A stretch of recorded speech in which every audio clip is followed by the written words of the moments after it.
S ಇವತ್ತು ನಮ್ಮ ಜೊತೆಗೆ ಇರುವಂತಹ ಗೆಸ್ಟ್ ಯಾರಪ್ಪ ಅಂತಂದರೆ ಸತ್ಯನ ಸುಳ್ಳು ಅಂತ ಪ್ರೂವ್ ಬೇಕಾದರೂ ಮಾಡ್ತಾರೆ, ಸುಳ್ಳನ್ನ ಸತ್ಯ ಅಂತ ಬೇಕಾದರೂ ಪ್ರೂವ್ ಮಾಡ್ತಾರೆ. ಎಸ್ JP ಪಾಟೀಲ್ ಸರ್ ನಮ್ಮ ಜೊತೆಗೆ ಇದ್ದಾರೆ. ಭಾರ್ಗವಿ LLBಯಲ್ಲಿ ಇವರು ಲಾಯರ್ ಆಗಿ ಕೆಲಸವನ್ನು ಮಾಡ್ತಾ ಇದ್ದಾರೆ. ಆ ಪಾತ್ರದ ಬಗ್ಗೆ ಹಾಗೆ ಸೀರಿಯಲ್ಗೆ ಹೇಗೆ ಬಂದರು ಹಾಗೆ ಅವರ ವೈಯಕ್ತಿಕ ಜೀವನದ ಬಗ್ಗೆ ಸ್ವಲ್ಪ ಮಾತಾಡೋಣ. ಅದಕ್ಕೂ ಮುಂಚೆ ಅವ್ರನ್ನ ಕಾರ್ಯಕ್ರಮಕ್ಕೆ ಸ್ವಾಗತಿಸೋಣ. ಸರ್ ನಮಸ್ತೆ, ನನ್ನ ಕಾರ್ಯಕ್ರಮಕ್ಕೆ ಸ್ವಾಗತ. ನಮಸ್ಕಾರ. ಫಸ್ಟ್ಲಿ ನಿಮ್ಮನ್ನು ನೋಡ್ತಾ ಹೋದರೆ ನಾನು ಹಿಂಗೆ ನೋಡ್ತಾ ಇದ್ದೀನಿ ಸರ್ ನಿಮ್ಮನ್ನು. ಸೊ ನನಗೆ ಬರೋ ಅಂಥದ್ದು ಒಂದು ಥಾಟ್ ಅಂತಂದರೆ ಸರು ವಿಲನ್ ಕ್ಯಾರೆಕ್ಟರ್ಗೆ ಹೇಳಿ ಮಾಡಿಸ್ದಂಗೆ ಸೂಟ್ ಆಗ್ತಾರೆ ಅಂತ. ಬಟ್ ರಿಯಲ್ ಲೈಫಲ್ಲಿ ಯಾವ ಥರ ಸರ್ ನೀವು? ಒಳ್ಳೆಯವನು ಅಂತ ಅಂದ್ಕೊಂಡಿದ್ದೀನಿ, ಜನರು ಹೇಳಬೇಕು. ನನಗೆ ಗೊತ್ತಿರೋ ನನ್ನ ಪರ್ಸ್ನಲ್ ಫ್ರೆಂಡ್ಸ್ ಆ್ಯಂಡ್ ಫ್ಯಾಮಿಲಿ ಹೇಳಬೇಕು ನಾನು ಒಳ್ಳೆಯವನ ಕೆಟ್ಟವನ ಅಂತ. ಬಟ್ ಮಾತಾಡ್ತಿರುವಾಗ ಫುಲ್ ಸಾಫ್ಟಾಗಿ ನೀವು ಅದೇ ಥರ ಮಾತಾಡ್ತಾ ಇದ್ರಿ. ಬಟ್ ಕ್ಯಾರೆಕ್ಟರ್ ವೈಸು ನಾನು ನೋಡ್ಕೊಂಡು ಬಂದಿದ್ದೀನಿ ಪ್ರೋಮೋ ನೋಡಿದ್ರೆ ಗೊತ್ತಾಗುತ್ತೆ ನಿಮ್ದು ಎಷ್ಟು ವೇಟೇಜ್ ಇದೆ ನಿಮ್ಮ ಕ್ಯಾರೆಕ್ಟರ್ಗೆ. ಹೀರೋಯಿನ್ನ ಮೀರಿಸುವಂತಹ ಒಂದು ಕ್ಯಾರೆಕ್ಟರ್, ಒಂದು ಪಿಲ್ಲರ್ ಅಂತಲೇ ಹೇಳ್ತಾ ಇದ್ರು ನಾನು ಮಾತಾಡ್ಸಿದವರೆಲ್ಲರೂ ಕೂಡ. ಸೊ ಇಂತಹ ಒಂದು ಕ್ಯಾರೆಕ್ಟರ್ಗೆ ನೀವು ರೋಲ್ ಪ್ಲೇ ಮಾಡ್ತಾ ಇರೋದು ಎಷ್ಟರ ಮಟ್ಟಿಗೆ ನಿಮಗೆ ತೃಪ್ತಿ ತಂದಿದೆ ಅಂತ? ನಾನು ಇದುವರೆಗೂ ಲಾಯರ್ ಕ್ಯಾರೆಕ್ಟರ್ ಮಾಡಿರಲಿಲ್ಲ ಯಾವುದೇ ಧಾರಾವಾಹಿಲಿ. ಒಂದು ಸಿನಿಮಾದಲ್ಲಿ ನಾನು ಲಾಯರ್ ಕ್ಯಾರೆಕ್ಟರ್ ಮಾಡಿದ್ದೆ. ಇನ್ನು ಸ್ವಪ್ನ ಮ್ಯಾಮ್ ನನ್ನ ಹತ್ರ ಬಂದು ಈ ಪಾತ್ರದ ಬಗ್ಗೆ ಮಾತಾಡಿದಾಗಲೇ ನನಗೆ ಇದರಲ್ಲಿ ತುಂಬ ವಿಭಿನ್ನವಾದ ಎಳೆಗಳಿದೆ ಈ ಕ್ಯಾರೆಕ್ಟ್ರಲ್ಲಿ ಅಂತ ಅನಿಸ್ತು. ಹಾಗಾಗಿ ಇದನ್ನು ಮಾಡೋಕ್ಕೆ ಒಪ್ಕೊಂಡೆ. ಇದುವರೆಗೂ ನಡೆದಿರೋ ಸನ್ನಿವೇಶದಲ್ಲೂ ನನಗೆ ತುಂಬ ಖುಷಿ ಕೊಟ್ಟಿದೆ. ನಾನು ಈ ಪಾತ್ರಕ್ಕೆ ಸರಿಯಾಗಿ ಸೂಟ್ ಆಗ್ತೀನಿ ಅಂತಲೂ ಎಲ್ಲರೂ ಹೇಳ್ತಿದ್ದಾರೆ. ಅದು ನನಗೆ ಖುಷಿ. ನಾನು ನಿಭಾಯಿಸ್ತೀನಿ ಅನ್ನೋ ಒಂದು ಕಾನ್ಫಿಡೆನ್ಸ್ ಇದೆ ನನಗೆ. ಓಕೆ ಸರ್, ಈ ಕ್ವೆಶನ್ನ ನಾನು ಯೂಶ್ವಲಿ ಯಾರಿಗೂ ಕೇಳಿಲ್ಲ, ನಾನು ಯಾರು ಮಾತಾಡ್ತಿದ್ರೆ ಅವ್ರು ಯಾರಿಗೂ ಕೇಳಿಲ್ಲ. ಬಟ್ ನಿಮಗೆ ಕೇಳಬೇಕು ಅಂತ ಅನ್ನಿಸ್ತಾ ಇದೆ, ಅದಕ್ಕೆ ಕೇಳ್ತಾ ಇದ್ದೀನಿ. ಸೊ ನಿಮ್ಮದು ಲಾಯರ್ ಇರುವಂತಹ ಒಂದು ಆ ಬೇಸಲ್ಲಿರುವಂತಹ ಒಂದು ಸೀರಿಯಲ್, ನಿಮಗೂ ಮುಂಚೆ ಇನ್ನೊಂದು ಸೀರಿಯಲ್ ಕೂಡ ಇದೆ, ಅದು ಕೂಡ ಲಾಯರ್ ವಧು ಅಂತ ಒಂದು ಸೀರಿಯಲ್ ಬರ್ತಾ ಇದೆ. ಸೊ ಎಲ್ಲೋ ಒಂದು ಕಡೆ ನಿಮ್ಮೆರಡು ಸೀರಿಯಲ್ ಕ್ಲಾಶ್ ಆಗುತ್ತಾ ಈ ಒಂದು ಲಾಯರ್ ವಿಷಯಕ್ಕೆ ಸಂಬಂಧಪಟ್ಟಂತೆ? ಸೊ ಸೇಮ್ ಕಾನ್ಸೆಪ್ಟ್ ಆಗಿಬಿಡುತ್ತಾ ಲಾಯರ್ ಅನ್ನೋವಂಥ ವಿಷಯ ಅಂತ ಹೇಳಿ? ಇಲ್ಲ, ಯಾಕೆಂದರೆ ಕತೆ ತುಂಬಾ ಡಿಫ್ರೆಂಟ್ ಆಗಿದೆ. ನೀವು ವಧು ಬಗ್ಗೆ ಹೇಳ್ತಿದ್ದೀರಾ, ನಮ್ಮ ಭಾರ್ಗವಿ LLB ತುಂಬಾ ಡಿಫ್ರೆಂಟ್ ಸ್ಟೋರಿ. ಲಾಯರ್ ಪ್ರೊಫೆಷನಲ್ ಇರೋ ಅವ್ರ ಬಗ್ಗೆ ಕತೆ ಇರೋದ್ರಿಂದ ನಿಮ್ಗೆ ಹಂಗೆ ಅನಿಸ್ತಾ ಇರ್ಬೋದು. ಬಟ್ ಕತೆ ತುಂಬಾ ಡಿಫ್ರೆಂಟ್ ಆಗಿದೆ. ಇಲ್ಲಿ ನಾನೊಬ್ಬ ಬಹಳ ಅಹಂಕಾರ ಇರೋ, ಅಹಂ ಇರೋ ಒಬ್ಬ, ಕಾನೂನನ್ನು ನನಗೆ ಹೆಂಗೆ ಬೇಕೋ ಹಾಗೆ, ಲಾನ ಹೆಂಗೆ ಬೇಕೋ ಹಾಗೆ ಬಳಸ್ಕೊಳ್ಳೋ ಅಂಥ ಒಬ್ಬ ಲಾಯರು. ನಾನು ಇದುವರೆಗೂ ಸೋಲೆ ನೋಡಿಲ್ಲ ಅಂದ ತಕ್ಷಣ ನಿಮಗೆ ಅನಿಸ್ಬೋದು ನಾನು ಗೆಲುವಿಗೋಸ್ಕರ ಯಾವ ಮಟ್ಟಕ್ಕೆ ಬೇಕಾದ್ರೂ ಹೋಗಬಲ್ಲದಂಥ ವ್ಯಕ್ತಿ. ಅಂಥ ವ್ಯಕ್ತಿಗೆ ಎದುರಾಗೋದು ಭಾರ್ಗವಿ. ಅವಳು ಭಾಳ ನಿಷ್ಠೆಯಿಂದ ನ್ಯಾಯ, ನೀತಿ, ಧರ್ಮ, ಲಾ ಅಂದರೆ ಎಲ್ರಿಗೂ ಹೆಲ್ಪ್ ಮಾಡಬೇಕು ಅನ್ನೋ ಒಂದು ಮನಸ್ಥಿತಿ ಇರೋವಂಥ ಹುಡುಗಿ. ಅವಳು ನನ್ನ ಎದುರಾಗ್ತಾಳೆ. ನಮ್ಮಿಬ್ಬರ ನಡುವೆ ನಡೆಯೋ ಒಂದು ಸಂಘರ್ಷನೇ ಈ ಮೂಲ ಕಥಾವಸ್ತು. ಪ್ಲಸ್ ಇದರಲ್ಲಿ ನನ್ನ ಮಗನ ಜೊತೆ ಒಂದು ಸಂಬಂಧದ ಬಗ್ಗೆನೂ ಒಂದು ಟ್ರ್ಯಾಕ್ ಇದೆ. ತಂದೆ ತಾಯಿ ಯಾವತ್ತಿದ್ರೂ ಮಕ್ಕಳಿಗೋಸ್ಕರ ಒಳ್ಳೆಯದನ್ನೇ ಬಯಸ್ತಾರೆ. ಬಟ್ ಈ ತಂದೆ ತಾಯಿಗಿರೋ ಆಸೆ, ಮಕ್ಕಳಿಗಿರೋ ಆಸೆ, ಅದು ಒಂದಾಗದೇ ಇದ್ದಾಗ ಏನು ಕಾನ್ಫ್ಲಿಕ್ಟ್ ಆಗುತ್ತೆ ಅಂತ ಇದರಲ್ಲಿ ತೋರಿಸಿದ್ದಾರೆ ತುಂಬ ಚೆನ್ನಾಗಿ. ಸೊ ಅವರ ಆಸೆ ಆಕಾಂಕ್ಷೆ ಇರುತ್ತೆ. ಅದರ ಪರವಾಗಿ ತಂದೆ ತಾಯಿ ತಮಗೇನು ಬೇಕೋ ಅದೇ ಮಾಡಲಿ ಮಕ್ಕಳು ಅಂತ ಒಂದು ನಿಟ್ಟಿನಲ್ಲಿರ್ತಾರೆ. ಅದಾಗದೇ ಇದ್ದಾಗ ಏನಾಗುತ್ತೆ ಅನ್ನೋದನ್ನ ತುಂಬ ಚೆನ್ನಾಗಿ ತೋರಿಸಿದ್ದಾರೆ. ಒಬ್ಬ ತಂದೆ ಮಗನ ರಿಲೇಷನ್ಶಿಪ್ ಹೇಗಿರುತ್ತೆ ಅಂತಲೂ ಇದರಲ್ಲಿ ತುಂಬ ಚೆನ್ನಾಗಿ ಮೂಡಿ ಬರುತ್ತೆ. ಸ್ವಪ್ನ ಮೇಡಮ್ದು ಒಂದು ಪ್ರಾಜೆಕ್ಟ್ ಅಂತಂದರೆ ಅದು ನಮ್ಮೆಲ್ಲರಿಗೂ ಕೂಡ ಗೊತ್ತು, ನಾವೆಲ್ಲರೂ ಫಾಲೋ ಮಾಡ್ತಾ ಬಂದಿರೋದ್ರಿಂದ. ಅವರ ಒಂದು ಸೀರಿಯಲಲ್ಲಿ ಆ ಒಂದು ಹೆಣ್ಣು ಅಬಲೆ ಅನ್ನುವಂತಹ ಒಂದು ಕಾನ್ಸೆಪ್ಟನ್ನು ಅವರು ದೂರ ಇಟ್ಕೊಂಡಿರ್ತಾರೆ. ಒಂದು ಸ್ಟ್ರಾಂಗ್ ಮಹಿಳೆನ ತೋರಿಸುವಂತಹ ಒಂದು ಪ್ರಯತ್ನ ಪ್ರತಿಯೊಂದು ಸೀರಿಯಲಲ್ಲೂ ಅವ್ರದ್ದು ಆಗ್ತಾ ಇರುತ್ತೆ. ಸೊ ಅಂತಹ ನಿರ್ದೇಶಕಿ ಕೈ ಕೆಳಗೆ ಕೆಲಸ ಮಾಡೋದು ಅಥವಾ ನಿಮ್ಮ ಪಾತ್ರವನ್ನು ನಿರ್ವಹಿಸೋದು ನಿಮಗೆ ಎಷ್ಟು ಚಾಲೆಂಜಿಂಗ್ ಅನಿಸುತ್ತೆ?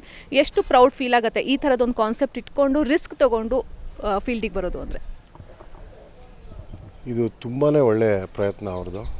ಯಾಕೆಂದರೆ ನಾವು ನಮ್ಮ ಸಮಾಜದಲ್ಲಿರೋ ಒಂದು ಮೇಲ್ಶಾವಿನಿಸಮ್ ಏನಿದೆ ಅಂದರೆ ಹೆಣ್ಮಕ್ಳು ಇದನ್ನು ಮಾಡೋಕ್ಕಾಗಲ್ಲ, ಅಥವಾ ಹೆಣ್ಮಕ್ಳು ಅಂದರೆ ಅಳ್ತಾ ಕೂತಿರಬೇಕು ಅಥವಾ ಅವ್ರಿಗೆ ಯಾವುದನ್ನು ಒಂದು ಬಿಯಾಂಡ್ ಎ ಪಾಯಿಂಟ್ ತಡ್ಕೊಳಕ್ಕಾಗಲ್ಲ, ಎಮೋಷನಲ್ಲು, ಈ ಥರ ಒಂದು ಟೈಪ್ ಕ್ಯಾಸ್ಟ್ ಮನೋಭಾವದಿಂದ ನಾವೆಲ್ಲ ನೋಡ್ತಾ ಇರ್ತೀವಿ. ಅದನ್ನು ಕಂಪ್ಲೀಟಾಗಿ ಬ್ರೇಕ್ ಮಾಡಿದ್ದಾರೆ. ನನಗೆ ತುಂಬ ಇಷ್ಟವಾದದ್ದು one of the things is ಅದು. ಸ್ವಪ್ನ ಮೇಡಮ್ ನನಗೆ ಹೇಳಿದಾಗ ಅಳೋದು ಬೇಡ, ನಾನು ಎದುರಿಸ್ತೀನಿ ಧೈರ್ಯವಾಗಿ ಅಂತ ಒಂದು ಕ್ಯಾರೆಕ್ಟರ್ ಇರುತ್ತಲ್ಲ ಆ ಥರ.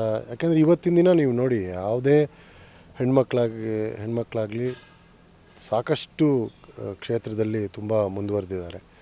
ಆ್ಯಂಡ್ ನಮ್ಮ ಮನೆಗಳಲ್ಲೂ ನಾವು ನೋಡಿದ್ದೀವಿ, ನಮ್ಮ ತಾಯಿ ಆಗಿರ್ಬೋದು, ನಮ್ಮ ಅಜ್ಜಿ ಆಗಿರ್ಬೋದು, ನಮ್ಮ ಅಕ್ಕ ತಂಗಿರಾಗಿರ್ಬೋದು, ಹೆಂಡತಿ ಆಗಿರ್ಬೋದು, ಇವರೆಲ್ಲರೂ ಅವರವರ ಮುಖ್ಯವಾದ ಪಾತ್ರವನ್ನು ನಿರ್ವಹಿಸ್ತಿರ್ತಾರೆ. ಬಟ್ ಅವ್ರಿಗೆ ಸಿಗಬೇಕಾದ ಇಂಪಾರ್ಟೆನ್ಸ್ ಸಿಕ್ಕಿರಲ್ಲ, ಸಮಾಜದಲ್ಲೂ ಹಾಗೆ. ಸೊ ಹಾಗಾಗಿ ನಾನು ಇದು ಫಸ್ಟ್ ಟೈಮ್ ಒಂದು ಲೇಡಿ ಡೈರೆಕ್ಟರ್ ಜೊತೆ ವರ್ಕ್ ಮಾಡ್ತಿರೋದು. ಬಟ್ ನನಗೇನು ವ್ಯತ್ಯಾಸ ಗೊತ್ತಾಗ್ತಾ ಇಲ್ಲ. ಅವರು ಸಾಕಷ್ಟು ತುಂಬಾ ತಿಳ್ಕೊಂಡಿದ್ದಾರೆ. ಅವ್ರೇನು ಬೇಕು, ಅವ್ರೇನು ಕ್ಯಾಮ್ರಲ್ಲಿ ನಾವು ಹೆಂಗೆ ಆ್ಯಕ್ಟ್ ಮಾಡಬೇಕು ಅದನ್ನ ಭಾಳ ಕ್ಲಿಯರಾಗಿ ಎಕ್ಸ್ಪ್ಲೇನ್ ಮಾಡ್ತಾರೆ. ಆ್ಯಂಡ್ ತುಂಬಾ ಖುಷಿ ಆಗ್ತಾಯಿದೆ ಅವ್ರ ಜೊತೆ ವರ್ಕ್ ಮಾಡೋಕ್ಕೆ.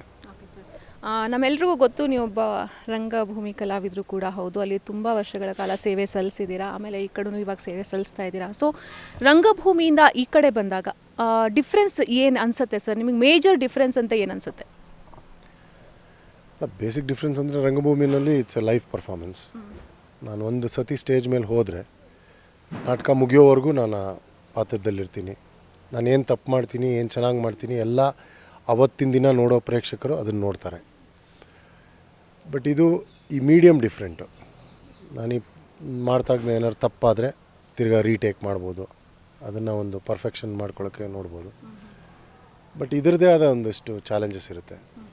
ಅದರಲ್ಲಿ ನಾನು ಒಂದು ಸೀಮಿತವಾದ ಟೈಮಲ್ಲಿ ಆ ಪಾತ್ರದಲ್ಲಿರ್ತೀನಿ. ಆಮೇಲೆ ನಾಟಕ ಮುಗಿದ ತಕ್ಷಣ ನಾರ್ಮಲ್ ಆಗಿಬಿಡುತ್ತೆ. ಬಟ್ ಈ ಧಾರಾವಾಹಿನಲ್ಲಿ over a period of time ಅದೇ ಕ್ಯಾರೆಕ್ಟರೈಸೇಷನನ್ನು ನಾವು ಕಾಪಾಡ್ಕೊಂಡು ಬರಬೇಕು ವರ್ಷಾನುಗಟ್ಟಲೆ. ಸೊ ಅದಕ್ಕೆ ನಾವು ಒಂದು ರೆಸ್ಪಾನ್ಸಿಬಿಲಿಟಿ ಇರುತ್ತೆ ಒಬ್ಬ ನಟನಿಗೆ, ಅದನ್ನು ಮಾಡೋದೇ ಚಾಲೆಂಜು. ಸೊ ಹಾಗಾಗಿ ಪ್ಲಸ್ ಅಫ್ಕೋರ್ಸ್ ನನಗೆ ರಂಗಭೂಮಿ ಯಾವತ್ತಿದ್ರೂ ಹತ್ತಿರವಾಗುವಂಥ ಒಂದು ಮೀಡಿಯಮ್ಮು, ನಂಗೆ ತುಂಬಾ ಇಷ್ಟ. ಈಗಲೂ ಮಾಡ್ತಾಯಿದ್ದೀನಿ. ನಮ್ಮದೇ ಒಂದು ತಂಡ ಇದೆ, ಸಂಚಯ ಅಂತ. 36 ವರ್ಷದಿಂದ ನಾವು ಹವ್ಯಾಸಿ ರಂಗಭೂಮಿ ಮಾಡ್ಕೊಂಡು ಬಂದಿದ್ದೀವಿ. ನನ್ನ ಜೊತೆ ಸಾಕಷ್ಟು ಕಲಾವಿದರು ಜೊತೆಗೆ ವರ್ಕ್ ಮಾಡ್ತಾರೆ. ಎಲ್ಲರೂ ವರ್ಕ್ ಮಾಡಿಕೊಂಡು ಇದನ್ನು ಹಾಬಿಯಾಗಿ ಮಾಡ್ತಾಯಿರ್ತಾರೆ.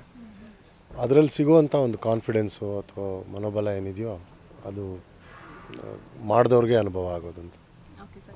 ಒಂದು ಕಡೆ ರಂಗಭೂಮಿ ಬಗ್ಗೆ ತುಂಬ ಒಳ್ಳೆ ಒಪಿನಿಯನ್ ಇದೆ. ಅಲ್ಲಿ ನಾವೇನು ಕೆಲಸ ಮಾಡ್ತೀವೋ ಅದು ತುಂಬ ನಮಗೆ ಬೇರೆ ಕ್ಷೇತ್ರದಲ್ಲಿ ಹೋದರೆ, ಸಿನಿಮಾಗೆ ಹೋದರೆ, ಸೀರಿಯಲ್ಗೆ ಹೋದರೆ ತುಂಬ ಹೆಲ್ಪ್ ಆಗುತ್ತೆ ಅಂತ.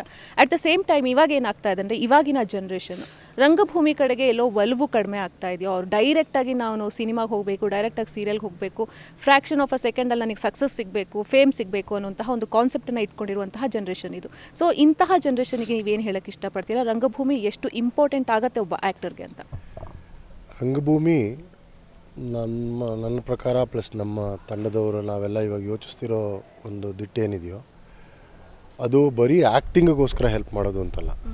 ಅದು ನಮ್ಮ ಜೀವನ ಹೇಗೆ ನಡೆಸಬೇಕು ಅಂತಲೂ ಕಲಿಸುವಂಥ ಒಂದು ಸ್ಥಳ ಅದು. ನಾನು ಮುಂಚೆ ಆ್ಯಕ್ಟಿಂಗ್ ಮಾಡೋಕ್ಕೆ ಮುಂಚೆ ನಾನು ಯಾವ ವೃತ್ತಿಲಿದ್ನೋ ಅದರಲ್ಲೂ ನನಗೆ ರಂಗಭೂಮಿಯಿಂದ ತುಂಬ ಹೆಲ್ಪ್ ಆಗಿದೆ.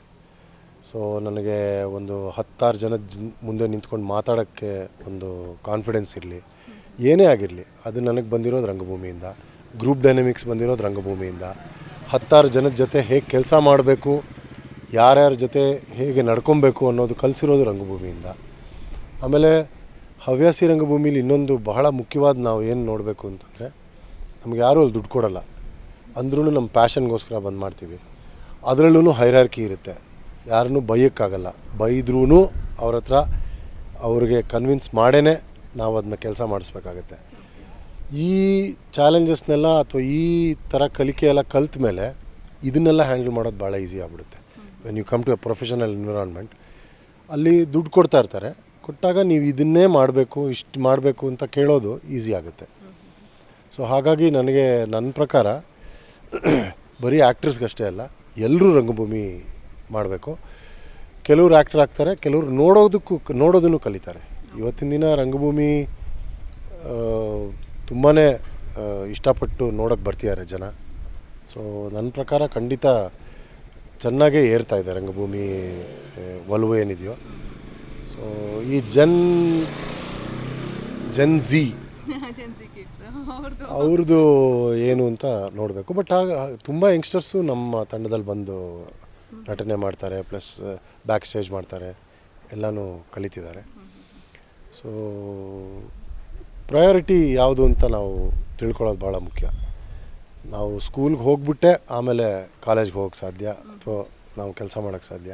ನನ್ನ ಪ್ರಕಾರ ರಂಗಭೂಮಿ ಒಂದು ಶಾಲೆ ಥರ, ನಾವಲ್ಲಿ ಕಲಿತೆ ಬರಬೇಕು. ಕೆಲವ್ರಿಗೆ ಆಗುತ್ತೆ, ಕೆಲವ್ರಿಗೆ ಆಗಿರಲ್ಲ. ಸೊ ಬಟ್ ಕಲಿಯೋದು ಭಾಳ ಮುಖ್ಯ. ಕೊನೆಯದಾಗಿ ನಿಮ್ಮ ಈ ಸೀರಿಯಲ್ಲು ಪ್ರೈಮ್ ಟೈಮಲ್ಲಿ ಬರ್ತಾ ಇದೆ, 8:00 ಬರ್ತಾ ಇದೆ, ಎಲ್ಲರೂ ಕುತ್ಕೊಂಡು ನೋಡುವಂತಹ ಒಂದು ಸಮಯ. ಸೊ ನೀವು ಎಷ್ಟು ಎಕ್ಸೈಟೆಡ್ ಆಗಿದ್ದೀರಾ, ಹಾಗೆ ಜನರ ಒಂದು ರೆಸ್ಪಾನ್ಸ್ ಯಾವ ಥರ ಇರುತ್ತೆ ಅಂತ ತಿಳ್ಕೊಳ್ಳೋ ನಿರೀಕ್ಷೆ ನಿಮಗೆ ಎಷ್ಟಿದೆ ಅಂತ? ನಾನು 8:30 ಅಂದರೆ ಪ್ರೈಮ್ ಟೈಮು. ಅದು ಯೂಶ್ವಲಿ 8:30 ಅಂದರೆ ಎಲ್ಲರೂ ನಾವೆಲ್ಲ ಕೂತು ಜೊತೆಗೆ ಊಟ ಮಾಡೋ ಸಮಯ. ಆ ಸಮಯವನ್ನು ನಮ್ಮ ಜೊತೆ ಕಳೆಯೋಕ್ಕೆ ನೀವು ಬರ್ತಿದ್ದೀರಾ. ಇದಕ್ಕೆ ನಾವು ತುಂಬಾ ಕಷ್ಟಪಟ್ಟು ಒಳ್ಳೆ ಪ್ರಾಜೆಕ್ಟ್ ಮಾಡೋಕ್ಕೆ ಟ್ರೈ ಮಾಡ್ತಾಯಿದ್ದೀವಿ. ನಿಮ್ಮ ನಿರೀಕ್ಷೆ ಏನಿದೆಯೋ ಅದರಂತೆ ನಾವು ನಿಮಗೆ ಇಷ್ಟವಾಗುವಂಥ ಕಾರ್ಯಕ್ರಮನೇ ಮಾಡ್ತೀವಿ ಅನ್ನೋ ಭಾವನೆಯಿಂದ ಖಂಡಿತ ನಿಮ್ಮೆಲ್ರಿಗೂ ಇಷ್ಟ ಆಗುತ್ತೆ. ನೀವೆಲ್ಲರೂ ನಮಗೆ ಸಪೋರ್ಟ್ ಮಾಡಬೇಕು ಅಂತ ಕೇಳ್ಕೊತೀನಿ. Thank you so much. Thank you. Camera person Mahesh ಜೊತೆ ವೈದೇಹಿ ವಾಟಿ, ಬೆಂಗಳೂರು.